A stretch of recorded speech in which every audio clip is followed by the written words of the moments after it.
Hello everyone, today we'll talk about how to fix or how to solve the problem of not launching on Telegram. To know how to fix or how to solve not launching on Telegram app, you should just go to settings. After that, you can click apps, default apps, app settings. Here in this list, you'll enter to the window or to the app of Telegram and you can click.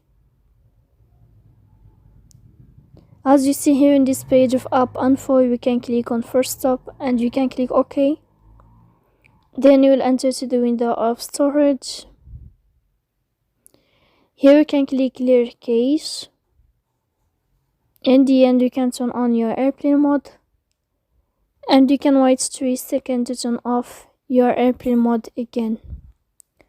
So please don't forget to support us by like and subscribe. See you next time in another video and thank you for watching.